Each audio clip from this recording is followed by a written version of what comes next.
morning. Hello, and welcome to this week's episode of ECC Essentials. Today, we are talking about resilience mindsets and all the things that come with that with Thomas Smith. Some of you may recognize him. He has been on ECC Essentials before, sharing his fantastic wellness, fitness advice, all those things. So I will go ahead and pass it over to him. Go ahead if you are attending live, drop in the chat, say hello. If you have any questions as we go through, feel free to add those. But I will have Thomas introduce himself and get down to it. Hey, good morning again, Halcyon, and just want to say thanks for having me on again. I always feel like when I do speeches like this or I talk about these topics that I'm probably like the most ill-equipped to because I recognize the growth in myself and where I came from, and we're going to talk a little about that this morning. And I hope that that really helps and inspires people that are maybe at the start of this figuring out, hey, what's a growth mindset? What do they mean being more resilient? How do I navigate that? You can be at a place where maybe you've already figured out that, I don't have a growth mindset. I need to change that. How do I change that? So hopefully some of the things we talked about this morning will really be able to help you with that. So just a little bit about myself. Like Halcyon said, I am a health and fitness coach. I own a gym in St. Charles City, Missouri, where I train people to get fit, get healthy, lose weight, all those things. But at the bedrock of everything I do is I coach people with their mindsets so that they can go from a more like a fixed mindset to a growth mindset. And, I didn't start off there. Back in 2006, when I first walked inside of a dispatch center, and I looked at all of the equipment that was there, and I looked at just everything that was going on. The first question came to my mind was how am I going to learn all this? How am I going to be able to run a shift like the senior people and do it all by myself? So it was really hard to see myself at that point getting to 10 years later where I would actually be able to train people and host conferences and things of that nature. And it was a struggle. It really, really was. It was a struggle, like most people that, came through that process, never having dispatch before walking to a dispatch center. When you're training, it's hard. You leave, you sit in your car and you take that breath after those shifts and you're like, Question all your life choices that brought you to this moment. Yeah. And so I had a lot of hard days, and I just want to make that clear because it wasn't easy. And that's the thing about having a growth mindset. You don't have to be born with it. You can develop it. And my dispatch experience, having no background walking into it, I had to develop that growth mindset to keep going. So I'm going to start with this. A lot of people probably ask, what is a growth mindset? Okay, a growth mindset is a mindset that thrives off of challenges and adversity. Right? It's a mindset that is adapted to find lessons. It finds ways to grow and overcome during setbacks and failures. Okay, and I know I've just said a lot, in that, but if you think about that and just apply it to real life for a second, like it's a mindset that thrives off of challenges and adversities. Okay. Again, if you just think about that, a lot of times when challenges and adversities, a lot of the first options is, why is this happening to me? I don't want this. I'm going to go the other way. We're looking for a way to get out of it instead of finding ways to thrive off of it. I think this is kind of a good topic for Dispatch Week, to be honest, because it might be like a silly example to some, but I think it's even the idea of, I always hear like, my leadership doesn't do anything for us. They don't support us. They don't celebrate. And even the simple act of like a growth mindset would be thinking, my challenge is my admin doesn't celebrate us. What can I do to celebrate us? Correct. Yeah, that's 100% it right there.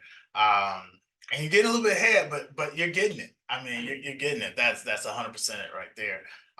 Because again, it's those challenges, it's the adversity that a growth mindset thrives in, and instead of avoiding it, again, passing it off to someone else, looking saying, "Well, my admin needs to fix that." Oh, I got a manager. She's getting paid. She's over there in the office. That's her job. Right. It's finding ways to take ownership of that. We're going to dig into that.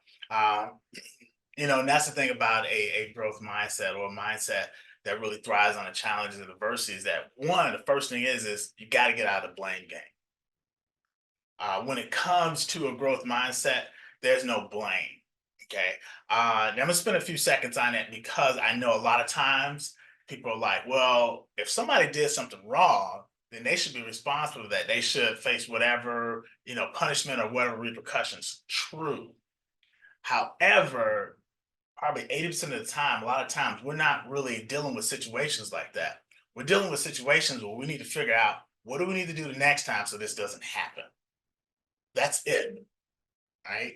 And then obviously, when you're dealing with those outliers, people that are repeatedly doing things, you have a measure in place for that. But again, most of the time we're dealing with situations where we're trying to figure out, okay, what do we need to do so this doesn't happen again?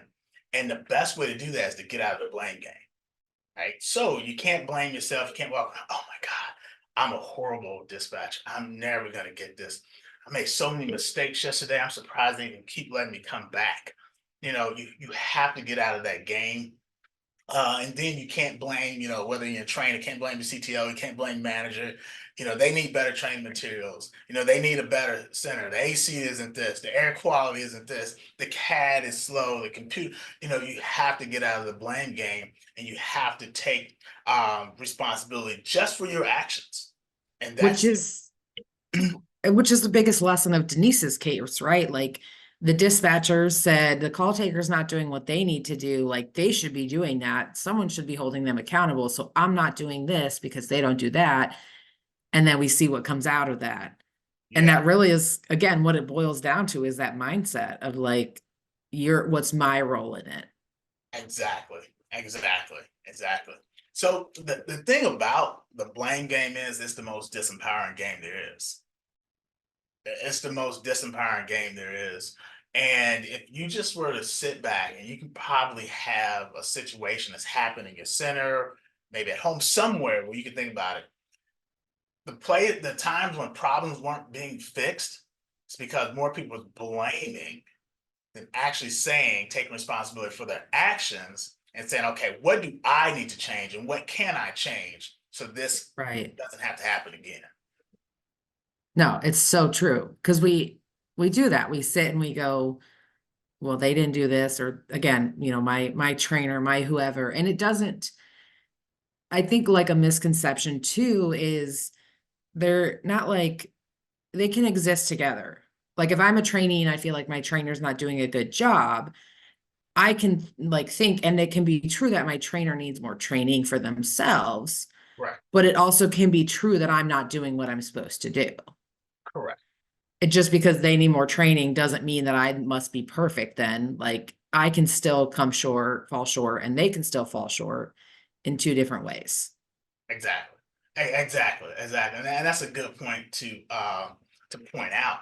I think what we forget, though, is that our focus, where we're putting our focus and where we're putting our energy, are we putting it into the CTO's shortcomings, or our manager's shortcomings, or center's shortcomings, or are we putting it into ourselves and what we can do to help ourselves? And I like, especially nowadays, never want anybody to think I'm advocating like leave your center. Correct. Yeah. But I also encourage people take advantage of the opportunities when they come, like, doing different responsibilities, Yeah. whether or not whatever anyone else is your center is doing, because you're also helping your own resume. Like, Correct. because no one's looking out for you like you're working it for. So looking at it as, oh, this situation is really challenging, whatever it might be, but then going, oh, but actually through this, I learned this skill. And because I had to help out with this thing that I didn't really want to, and I felt like was someone else's job, but I still did it. I learned this. And in one of my previous centers, fully willing to do it, but I helped like put consoles together, right? Like we got new to us consoles, we had to install them. And I jokingly, but not really jokingly, now say, like, I'm putting that on my resume that I do console installation. Because I did that, whether or not that fell under the purview of my job, looking at that challenge and going, okay, let's get this done. And also, this benefits me. I can now say that I can install consoles. Exactly, exactly.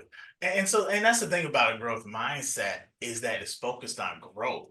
So the example you just gave, I mean, if you're focused on blame, you're not even gonna get involved with it. If you have a narrow mindset, narrow focus, that doesn't relate to my job. I can't see how that's going to help me. I mean, but the thing is that on a growth mindset, you're going to grow. You're going to take in new information and take in new experiences because you know you as a person is going to grow. I was a training manager for 5 years, and I took a different approach as a training manager, and my whole goal and my focus as I work to really educate and empower the dispatchers that, hey, I want y'all prepared for the next opportunity. And I don't know what that next opportunity is going to be, but I want you prepared for it. But the thing about opportunities is if you don't prepare now, you're not going to be ready then. You can't Right. just look up and see the job description, then all of a sudden try to make up, for the last 3 years of experience or CDEs you didn't take or seminars you didn't go to. So I would always push that because in the 911 field, it's grown so much since 2006, and there's so many different opportunities, and a lot of times you don't know when they're going to come up, whether it's an advancement in your center or it's working for another agency or working for another private a private company that's in that sector. So Yeah, no, that's true. Yeah, you can't wait until the opportunity comes, which I think is what a lot of us just naturally do. We're like, oh, look at that job. I wish I could get that. And we don't recognize we could have actually gotten that, but we needed to start 3 years ago doing the things instead of just looking at it and going, oh, I wish I could do that job, but I'm not qualified. When it's like, but you could have been. yeah, yeah, exactly. And I see so many opportunities that come up, and again, as a training officer, my whole goal was, I felt like I reached a place that was good in our one field, but it's like, okay, well, what about everything else? What am I here really for? It's not for me; it's for everybody else that was there in the center. So that was a really really big focus of the job for me. Um, but I got something else. Now, Okay. What you got? a lot of people find it hard to change the way they think. Okay. At the core of having your mindset is obviously how you think. And if you Google some articles on this, they might even say that a general mindset is your habitual thoughts. And the interesting thing is that you can have a different mindset in every area of your life. Okay. So one of the key things I want to leave with you today is a way to help change the way you think about things and to get more to the growth mindset is to ask yourself questions. Okay. Now, these questions, right, they're going to be different than the fixed mindset. The fixed mindset is I can't, I am horrible, I am this, I will never, or it goes to he is born like that. She is more gifted than me. The stars, the heavens, the universe, and God blesses everybody else but me. That's the fixed mindset. But you can begin to start to change the way you think, right? By asking yourself questions, right? So one of the things is you can just ask yourself, like if you find you made a mistake, or maybe you failed at something, okay? You can ask yourself, what can I do differently to get the outcome I want? Okay. Yeah. Now, that question seems simple enough, but look at what it's asking. What can I do differently to get the outcome I want? Okay. It's a shift from condemning yourself, blaming yourself, and putting yourself in a disempowered state where I'm born like this, or God's against me, or my administration's against me, and that's why I can't do X or I can't get to the next step. It's about focusing on your actions. that will get you the outcome that you want. And it's so much more empowering because it feels so defeating when you think of it like, oh, this happened to me and I can't do anything about it. And there are situations where you really have very little control, but at least taking back some of the control you have to say, here's what I can at least do about it. Um, it just makes you feel that much better that you're not like, well, I don't have no control and I'm just at the mercy of everybody else. Correct, correct. And that's the key is, are you going to be in a empowered state or a disempowered state? Okay. Yeah. And it's not saying that every situation you're going to have 100% control. However, it's saying that when you start to think like that, you're going to have 100% control over whatever portion you do have control of. Right. And in every situation, we do have a lot more control sometimes than we actually give ourselves. And that's because more times than not, we're sitting in the blame game and we're disempowering ourselves. And it is. And going back to like changing your mindset, it is tough because our brain uses a lot of energy and it's going to pick the path of least resistance that use the least amount of energy. So it's easy to fall in those habits, those old habits, because it's the least amount of energy, Yeah, path of least resistance. And so it does take time and energy and commitment, but it's a, you can accomplish it.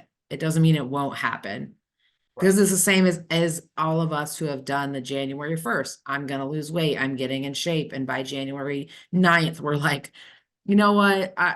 Do we really need to? Like, this gym membership just costs money. Like, this treadmill I bought is just for hanging clothes now. Like, it doesn't, but it's because we allow those old habits, those path of least resistance in our brain to take back over. Correct. Correct. Correct. Yeah, it's a thinking habit, and like you said, house and it does tie into our energy and just the way we're made. Habits are good because once they get into the pattern, our body, our central nervous system, our subconscious doesn't have to exert a lot to do that stuff, and it frees us up to focus on new things, hopefully. So it's real easy just for us to get stay into those old ways of thinking that are disempowering us. However, but we can change those. We can definitely change those. Um, Another question that I found helpful for myself is, I would ask myself, what do I need for this to happen? So if I had an outcome that I wanted, and it's like traveling, I would look at myself at point A, and I would say, okay, Thomas, you need to get to D. What do you need for that to happen? And then what I would do is I would write down everything I needed for that to happen, regardless of what it was. And then I would start looking at the next step. But that helped me change my way of thinking so that I wouldn't automatically sit at point A looking at point D saying, oh, that's so far away. It'll never happen for me. I just don't have the tools. I don't know people there. I don't have the right connections, or I'm this, or I'm that. I'll never be accepted there, or they only promote from the click, or whatever it Mhm. is. I would always change my focus by asking that type of question. It also, this is kind of going off topic a little bit, but it reminds me, and like a point of personal frustration is it's not that assessments like the Myers-Briggs or the DISC or those are bad. I think they're actually really great tools for self-reflection because you have to really think like, how am I as a person? Where I think we get into trouble with those things. And I know that there's some agencies that will use them for new people and those things. And again, I think they can be a great tool for self-reflection, conversation starters, getting to know somebody. But what we do is we go, well, I'm an I, so my behavior now, I don't have to adjust it or I don't have to change anything because I'm an I and that's just who I am. And that's not how it works either. And that obviously doesn't align with like a growth mindset because you're not stuck in one thing. Correct, correct. As one famous motivational speaker says, you're not a tree. You're not planted in one spot. You can change. Yes. you know, you can, Yes. like, well, yeah, yeah. You can grow. And you hit it right on the head, and I've heard that too. It's like taking those tests are empowering because they should show us our strengths, and operating from our Right. strengths should be great. But once we start talking like, well, I am this and limiting ourselves, now we're right back to the fixed mindset. Yeah. And it's not how this works. Like you said, yeah, you're not a tree. And even trees, even in the same spot, they can still grow. Correct. So this idea that we just remain the same, even if we're in the same center or like physically in the same, not much about our environment changes doesn't matter Yep. because even a tree in the same spot will grow. Exactly. Exactly. And what they found is, and just going along with that, what they found is that the areas where trees face the most, like winds and stuff, hurricanes, the roots grow deeper, so they're stronger.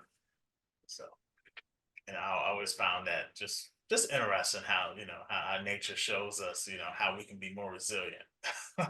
We're just so wise, so wise. Yeah, yeah. We're going with it. One of the other questions I like to ask, and this is the last one, but I find it so helpful. And if you notice the style of the way I'm asking this stuff, I really do ask it like I am talking to myself. And that's the key, to being objective. Again, and that's something we want to talk about right now. But if you've noticed that, I really do ask these questions to myself like this. Um, but, ask myself, okay, in the future, what can I do to avoid this? Or in the future, what one thing can I change? You know, a lot of times situations, it's already said and done. The milk has been spilled, no reason crying over it. It's done. We can't change that. However, if we ask ourselves in the future, what can I do? Now we're back into an empowering state. And we're not focusing or condemning ourselves, but we're looking at our actions. And we're always in control of our actions. I do reserve the right to cry over the spilled milk. Like I'm all about how do we move forward, but I do reserve the right to cry about it first. Set a timer. Yes. I'm just saying, I think that that's still perfectly acceptable to cry. But yes, you set a timer and you go, whether that's literally or like figuratively, and you go, okay, we've cried about it and now we're moving on. Yeah, yeah, yeah. Set a timer. Yeah, yeah. Set so many times you're gonna talk about it. That way you can get yourself to a place where you're moving on. Yep. Yes, you can't stay in there because that's when we fall into, even unintentionally falling into more of a fixed mindset, is we just are like rehashing and rehashing and rehashing. Correct. That even unintentionally we get into that because we no longer see like what's the next steps, what can I do next time, because we're just so ingrained in like what has happened. Correct. Correct. And that's where the victimhood comes out.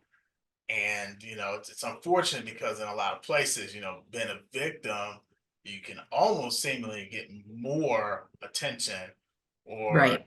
more supposed help, if you play victim to situations. However, you got to think in the long term, are you growing as a person by playing the victim card? Yeah. I wish I could remember. It's one of it's one of my favorite quotes, but I've now instantly forgotten it. Um Basically saying, to the extent though, also like when if people are like watching you fight your battles to help them have the courage to fight theirs, Yeah, and do the things they want to do, and they're watching people around them. And so we can forget that too, that when I get stuck in the victimhood or I get kind of stuck in more fixed mindset, like, not that it's my responsibility, but I'm also taking myself away from the opportunity I have to make a bigger impact by moving through it.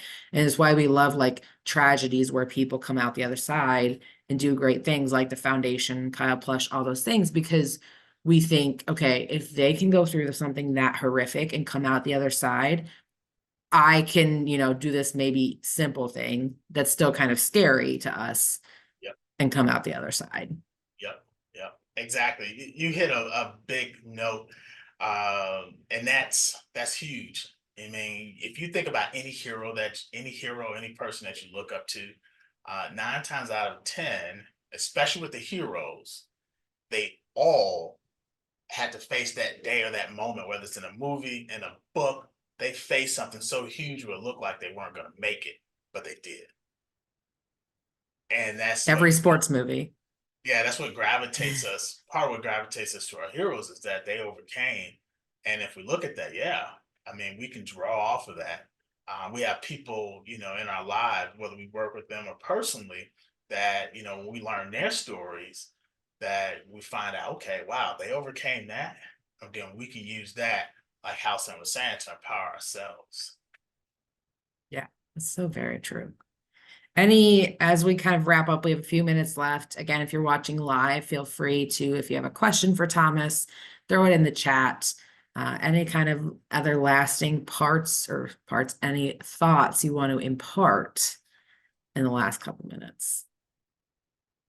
Yeah, I would say that the biggest thing is that if you have listened to this and you find that this is a huge challenge for you and you're feeling like you can't change the way you think, or you find that like that's impossible, I am the way that I am, then I want to encourage you to not only listen to this again, but to start, you know, researching and reading topics and listen to motivational speakers that will help you, because the biggest thing you just identified is that you have a fixed mindset.